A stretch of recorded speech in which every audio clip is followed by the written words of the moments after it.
Assalamualaikum warahmatullahi wabarakatuh. Kenalin, aku Muhammad Rizal Febrianto dari Prodi Teknik Informatika Angkatan 2023. Saya dalam Putting and Memory 2023 ini bergabung dalam kelompok kelima, yaitu COTA. Dalam video ini, saya akan menjelaskan tentang etika, yaitu materi yang telah disampaikan oleh Kak Putri Lailatul Maghfirah selaku alumni Universitas Trunajaya Madura Prodi Teknik Informatika angkatan yang ke-19. Nah, jadi let's check it out.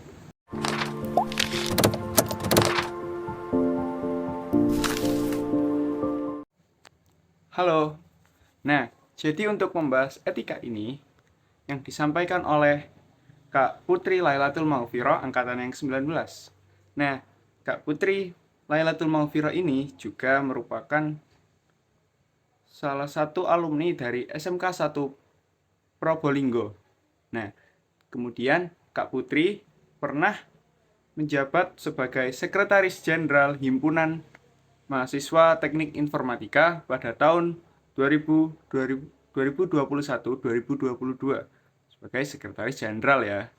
Nah, kembali lagi ke pembahasan yakni etika. Apa sih etika itu? Nah, berdasarkan materi yang saya rangkum, etika menurut Kak Putri Lailatul Maghfirah itu adalah bagaimana cara kita berpikir kritis dan mengambil keputusan lewat hati nurani kita. Nah, jadi untuk pengertiannya sendiri, yaitu bagaimana cara kita berpikir kritis dan mengambil keputusan secara hati nurani kita. Kemudian, apa aja sih macam-macam etika? Nah, untuk jenis-jenis etika sendiri ada 6.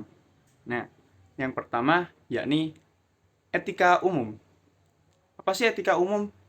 Nah, etika umum ini berisi tentang kejujuran, keadilan, dan tentang tanggung jawab sosial. Nah, untuk etika umum ini merupakan etika yang harus kita miliki dan kita terapkan kepada masyarakat sekitar, yakni tentang kejujuran.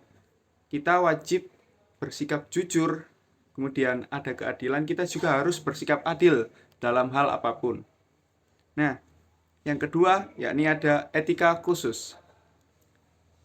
Etika khusus yakni perilaku dengan perilaku kita, sikap kita, namun tergantung dengan peran dan kondisi tertentu. Nah, kata Kak Putri Lailatul Maghfirah tadi, itu untuk etika khusus sering diterapkan dalam dunia pekerjaan maupun perkuliahan. Nah, kita mungkin sebagai bawahan, bagaimana sih cara kita beretika kepada bos-bos kita, atasan-atasan kita? Itu kan ada etika khususnya. Nah, kemudian yang ketiga ada etika deskriptif. Etika deskriptif sendiri merupakan etika tentang sikap atau perilaku penggambaran tentang bagaimana orang tersebut berperilaku dengan tingkah lakunya, postur tubuhnya, dan lain-lain. Nah, yang keempat ada etika bisnis. Untuk etika bisnis hanya sebatas gitu saja. Kemudian ada etika profesional. Nah, etika profesional ini penilaian kita tentang baik dan buruk. Jadi hanya ada jawaban baik dan buruknya saja. Kemudian yang terakhir yakni etika normatif. Nah, etika normatif ini merupakan sikap kita terhadap norma-norma yang berlaku di sekitar kita. Jadi kita harus bersikap dengan baik, bersikap mentolerir segala norma-norma yang ada dan mematuhinya. Nah, kemudian selanjutnya ada etika dasar mahasiswa. Nah, etika dasar mahasiswa yakni yang pertama, berpakaian rapi. Yang kedua, patuh peraturan. Nah, patuh peraturan sendiri. Nah, teman-teman perlu diingat bahwa peraturan ada untuk dipatuhi, bukan untuk dilanggar. Nah, kemudian yang ketiga ya ini tutur kata yang baik. Tutur kata baik dengan sesama dapat menggambarkan bahwa kita adalah orang baik dan orang yang bisa bercakap. Kemudian yang keempat ada menghargai keberagaman. Tak terpungkir lagi bahwa setiap universitas maupun kampus memiliki banyak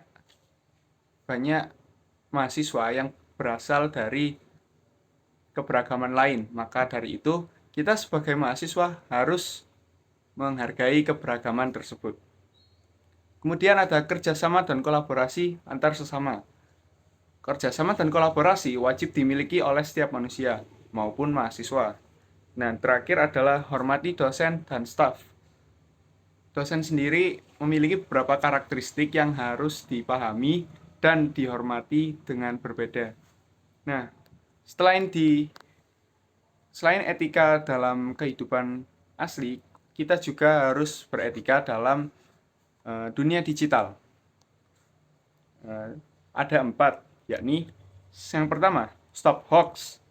Yang kedua, kita harus menyaring informasi yang bermanfaat bagi kita.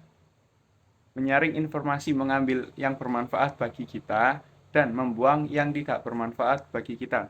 Kemudian yang ketiga, yakni menyebarkan hal positif. Yang keempat, yakni membatasi akses pada hal-hal yang berbahaya atau di luar umur kita. Nah, untuk etika berkomunikasi sendiri ada 2 yang diterapkan oleh Kak Putri tadi, yakni yang pertama mendengarkan dan memperhatikan secara cermat pembicara kita. Jadi semisal ada orang berbicara, kita perhatikan dan kita berikan respon tubuh yang mengenakkan bagi mereka. Contohnya, apabila ada orang yang berbicara, kita angguk-anggukkan dan kita pahami mereka apa yang mereka bicarakan. Kemudian yang kedua ada mendengarkan lawan berbicara. Nah, jadi kita mendengarkan lawan bicara kita seperti halnya mendengarkan YouTube ataupun apapun. Jadi kita harus mengerti dan mendengar dengan baik apa yang disampaikan oleh pembicara kita. Nah, teman-teman, ada beberapa quotes dari Kak Putri tadi. Jika ingin menjadi orang baik, namun susah, mulailah dari kata maaf, tolong, dan terima kasih. Kemudian yang kedua, yakni kecerdasan tanpa etika tidaklah elok. Terima kasih dari saya Muhammad Rizal Febrianto, kelompok 5 Cota, pamit undur diri. Terima kasih.